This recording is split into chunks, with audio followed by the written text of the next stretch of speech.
Hi, this is Archange. Welcome to DTX Gaming. For some time now, I've been dissatisfied with my current gaming keyboard, which was the Razer Deathstalker. So after lots of searches and documentation, I was set to buy a mechanical keyboard. If nothing else, at least to see what all the fuss was about using a mech for gaming. This is what I ordered, the HyperX Alloy FPS Pro. Right then, time to unwrap this thing.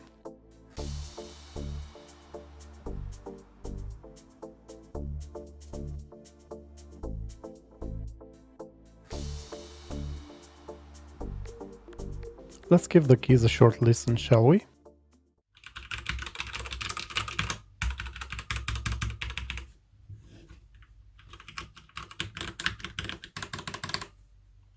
It might sound loud in the recording, but I found that the mic uses compression, which causes even the lowest noises to sound very loud in a quiet background.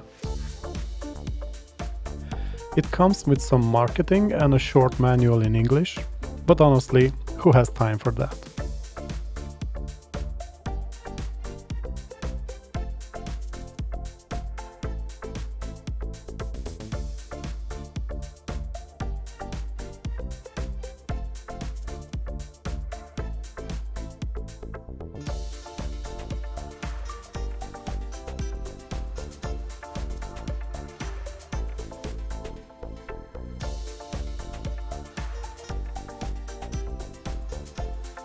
On the back you'll find the usual plastic feet for height adjustment, but I prefer not having these extended. So this is a compact 10 keyless keyboard which works fine for me, since I'm not an accountant. It's a minimalist design I quite enjoy, yet don't let the small footprint deceive you. This is a sturdy keyboard with a reassuring weight to it. This one will definitely not move around on your desk. Settle down, I wasn't going to cut the cord, just realized I forgot to retract the blade. The cable is braided and quite thick and stiff. To be honest, I was a little put off by that. On the other hand, it does stay in the shape that you bend it. You can also easily change this for any other USB cable if you so please. The smaller connector is a mini USB, and boy, I must say I haven't seen a lot of these in the past 10 years. There's no locking mechanism that would secure the male mini USB to the keyboard itself, so depending on handling, it may get accidentally disconnected, something I'll definitely need to look out for. Thankfully though, mini USBs are failure resistant, more so than micro USB or even USB Type-C. Yes, I have seen banned USB-C connectors. Okay, time to plug this in. The keyboard comes with genuine red Cherry MX switches and therefore sports red LED backlight. No RGBs on this model, but I find this to be fair. Here's another listening test for your pleasure. If you listen carefully, you can hear me chewing gum, so definitely not that loud in person.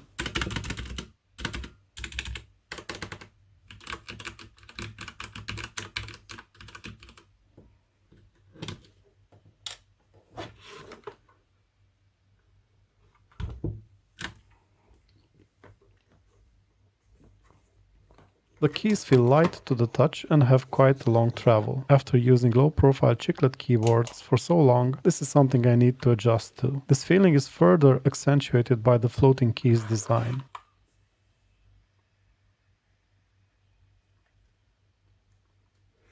The brightness can be adjusted in 4 steps via function key.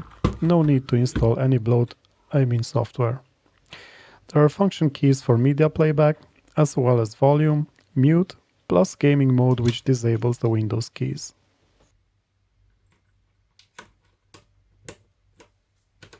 Sorry for the noisy image, but the camera seems to really not agree with the red LEDs on the keyboard. Here are a few shots nevertheless.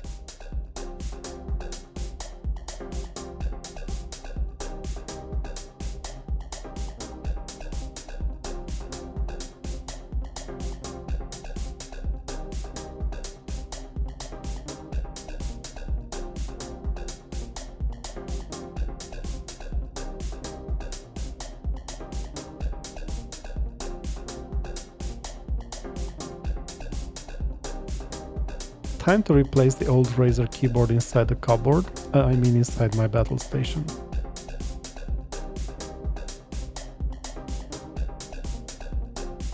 I guess it's bye-bye time for the razor that stalker. But honestly, it's been stalking me to death.